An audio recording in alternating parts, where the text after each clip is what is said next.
Danny Flexen here for Seconds Out. Delighted to be joined by Michael McKinson, fresh off a battle, it has to be said, with Vergil Ortiz Jr. at the weekend.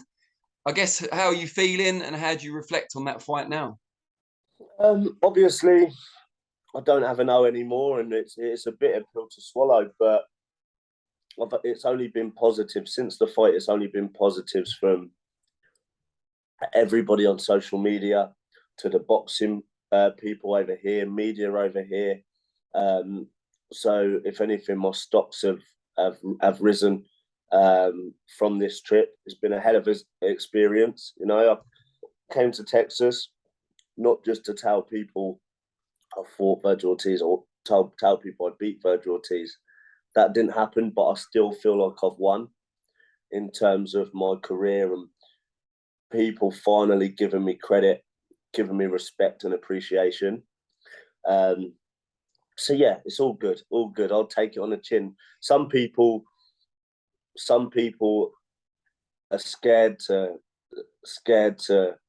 go out there and live their dream, and most people are scared of their dreams. And like I took it face on when not many people would. Not many people are queuing up to fight Vergil Ortiz, especially in Texas, you know, and I did. And we'll talk about the fight itself in a minute, but in terms of the build-up, the camp, the trip, everything else, everything go as well as it could? Yeah. I was as ready as I'd ever be. Okay, it was only 8 weeks notice. Maybe I would have liked 10, 12 weeks, but I was in the best shape I've ever been in. You're seeing on the scales. My team, it's not just me, everyone around me have really put in a good shift for me this camp, and I was happy, I was focused, and it was the best version of Michael McKinson. Although I'm 28, I am learning loads on each fight I have. You know, so yeah, no excuses. I lost to the better man on the night. One thing I did want to ask, do you think the gap in class, and I mean no disrespect to your previous opponents, but from where you were fighting to where you entered on Saturday night, do you think that told at all in the fight? It was a big step up, but we knew that. We knew that before going into the fight. You know, at that world level, it is a big jump, but I don't belong at the level I've been fighting at previously.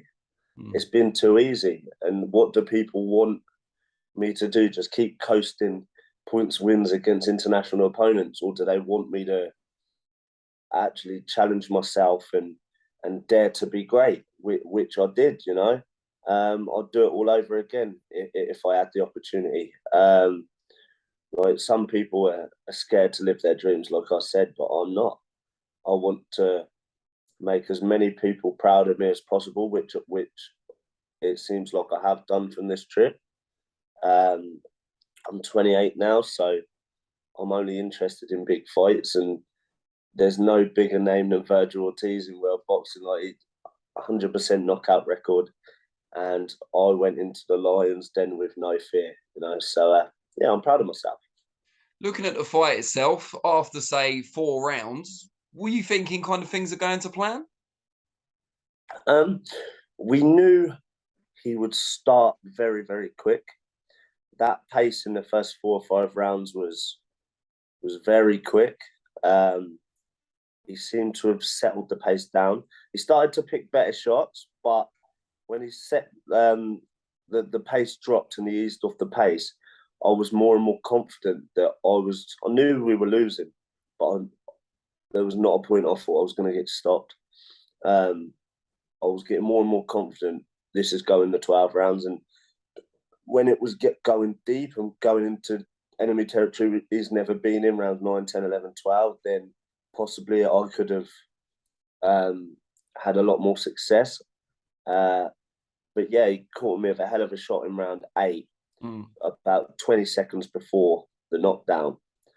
And it wasn't a body shot that would knock your wind out of your body and stuff like that. He hit me and my hip bone just went like, it was horrible feeling. I couldn't put any weight on that side. Great shot. And And obviously with somebody like Ortiz's power, where any shot you're going to feel, but my hip bone like felt awful. And then he caught me again, and I went down, went back to the corner, told my dad and stuff like that. But I said, don't pull me out. Do not pull me out. Went out there, the first round 9, he run over at me again in the same spot. You know, that's why if you see, I was like, after that, I was just circling to the left because I couldn't really put much weight on my right. And then I got up again, and the ref said, "Do you want to carry on?" I said yes.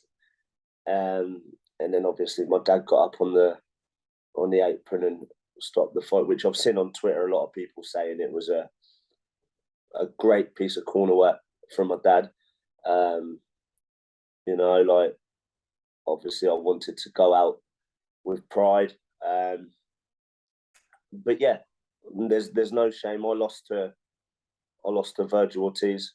Hopefully he can go on to win multiple world titles in multiple weight classes, and then it makes this defeat look better. What did you think when you were on the canvas the first time? Because you're not used to it. You don't go down generally in fights. What were you thinking? I was on the canvas, not because I couldn't breathe. It's like I was in pain. But you know, I done the right thing. I looked straight at my corner. I showed the ref I was fine, told the ref I was fine, and carried on. I was on the canvas, but there was no part of me thought I was going to get stopped. And until he hit me again and again, and it's just like, this is horrible. But you know, I'll come back. Like Vergil Ortiz is tipped to be a superstar in this sport, so there's no shame on losing to him. You know, like I think the next fight I have is going to be easy. I thought Vergil Ortiz is not going to be as hard as that, you know. So it's not going to be in Texas either, probably. No, yeah, but like say that people know I fear nothing. I'll go to people's backyards. I don't mind. Just pay me right, and I'll be there. That's it. Is there anything at all you would have done differently, or you would do differently if you could have it again? Not really. I haven't watched the fight back yet. I've not like I know there's a lot of people that are immensely proud of me and stuff like that. People saying it was a big ask beforehand, and what was it, 9-1 underdog at the end, something like that. But I really did believe I could go out there and beat him. You know, I have got a style that's awful for anybody, and there was times in there he wasn't comfortable. He wasn't comfortable in there. He said to me afterwards, this was the hardest fight he's ever had. I took him further than anyone else, you know. But I haven't watched it back. The only bits I've seen back is me on the floor, the actual the knockdown. And I'm obviously going to keep getting tagged in that and stuff. I was going to say, I'm assuming you didn't like look for that. I'm assuming it was by accident. No, I keep seeing it everywhere. Keep seeing it everywhere. But no, it's all good. You know, everyone's proud of me. It's been a hell of an experience out here. Experience that is only going to make me better, help me grow as an athlete, and then we go back and we start again. My brother Lucas is fighting for the English title on the 30th of September. So now it's his time. He gets his time now. He's over here with me. He's been training out here. He's been sparring out here. And I've said it in many interviews in the past. He's the better brother. Just give him his break. And, you know, so we're all excited for him now. For me, the world's my oyster. Well, the world's my oyster. Like, my stocks have gone up loads. Over here, like, I tweeted something yesterday. And I don't know if you've seen it. Like, over here, I'm respected so much in the boxing world, like more than back home. 100% more than back home. I'm appreciated a lot more. The boxing media love me over here. I speak well. Like they've said, like I'm a dream to work with. Like everybody over it and my team. So hopefully, when I come back to the UK tomorrow, I'll start getting that appreciation and a bit more publicity and stuff like that, because I've got it over here so much more. And I feel like when I come back to UK, I feel like I'm going to get appreciated a lot more now. With that in mind, the performance you put in, the way you came across in the build-up, do you think that could open some doors regarding Golden Boy, perhaps, who promoted the show, or even Matchroom, who share a platform with Golden Boy on DAZN? Possibly. There's several good fighters, good welterweights. Golden Boy has that I could fight. You know, it's nice that I don't know if people are going to be queuing up to want to fight me, but like I have expressed that I will fight anybody as long as the numbers are right. I will come back to America if they want to offer me Blair Cobbs or Alexis Roger or something like that. They're possibilities, or whatever Eddie has in mind for me. You know, I've had a good 18 months since beating Congo. Like my life's changed a lot. I'm 28 now. It's like that's why we want these big fights. I would hate it if I had to go back to fighting the Ranowskis of the world and the who else have I fought? The Veron and people like that. Like I would hate it because I'm a world level fighter. I feel like I've proven that I belong at the world stage on the weekend. So yeah, hopefully there's big fights in the future. Obviously, I've got a hill up my war wounds. It's not that bad. It's not that bad, but for me, and he's a bit banged up as well, from what I saw. Yeah, but for me, I never get marked up. I never really get it. So I think I've proven to people I've got a good chin. I've proven to people I've got a big heart. Which the most important thing is people have just seen me. Oh, Mikey's an awkward fighter. He's tricky. He's slippery. But I went places where I've never been before, and people got to see more of Michael McKinson on the weekend that they've seen before. I showed people I've got a good chin. I've showed people I've got a big heart, and I'm not just the slippery, awkward southpaw. You know, like I've got a good chin. I don't like to rely on my chin. Nobody does, but I have got a good chin to back me up. You know, Ortiz had solid jab, solid jabs to the body, big body shots and stuff like that. And I took them all. Like no problem. So yeah, like stocks have risen, and I'm excited for the future. I'll go on, get home. I'll go on a little holiday in a couple of weeks and stuff like that. But I'd love to be out before the end of the year. I don't know if that's a possibility, but I would love a December date. When I'm active and when I've got a date penciled in is when I'm at my happiest. So yeah, I would love to get out before Christmas. I don't know if I can, but we'll see. So you're viewing this, it seems, very much as the beginning of the next chapter rather than the end of a chapter. Yeah, it's got to be.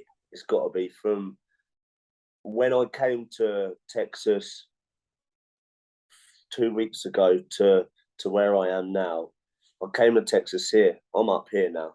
You know, okay, I don't have my own, but like I've said, my stocks have risen a lot from this trip. So I'm excited for the future.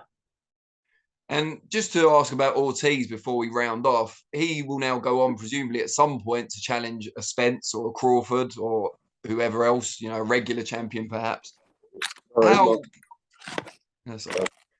How good, in your view, is he? Like, what's his potential ceiling?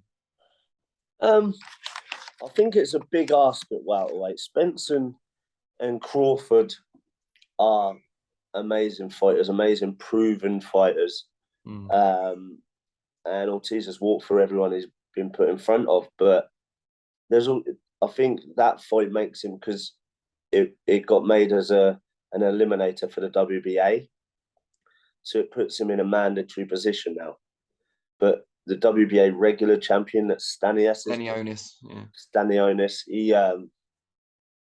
he could fight him next if the belts are tied up at the top. So hopefully he goes on, wins a world title, wins multiple world titles in several different weight divisions. And then I can sit back and say, you know what, fair play to him. I lost to Vergil Ortiz, who's a multiple weight world champion, and I can be proud of that then, you know. If he goes on and don't win a world title and gets knocked out on his next fight, I won't be happy, you know. No, I don't blame you.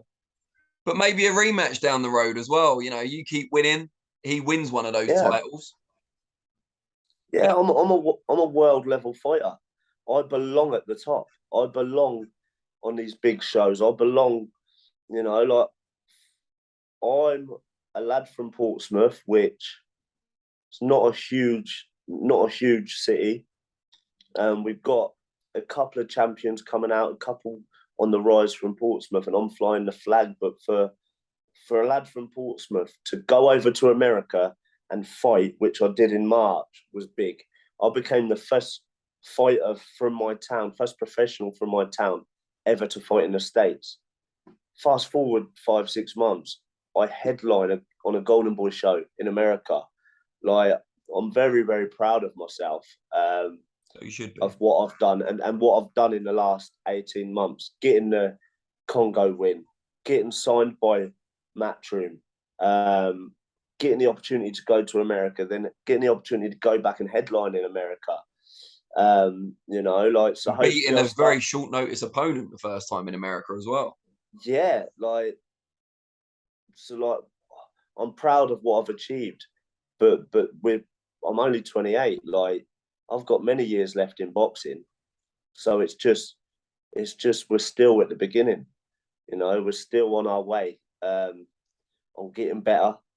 I've achieved a lot, but there's so much more I want to achieve in this sport, and there's so much more I will achieve, you know. So I'm excited. I'm positive. There's been a lot of positives to take away from this trip. It's been a hell of an experience that's going to help me in my future. So yeah, like I said, like, this is just the beginning, and I will be back. Great stuff, mate. You made a lot of people back home very proud, and yeah, we can't wait to see you back in the UK. That's all it was. Like, if I could, like, I wanted to win, and like, I'm gutted I didn't win. Like, I didn't come here to lose, you know. But the fact that my career, like, my stocks have risen from this trip, and I've made a lot of people back home proud. Not only in Portsmouth, not only my family, my city of Portsmouth, but in the UK, there's a lot of people that are proud of me. But you know, like, I'm only taking positives from this trip. Great stuff, mate. It's good to hear you sounding so positive, and yeah, let's hope it's the first of many, many big nights. Nice one, mate. Will be. Cheers, mate. See you soon. Take care.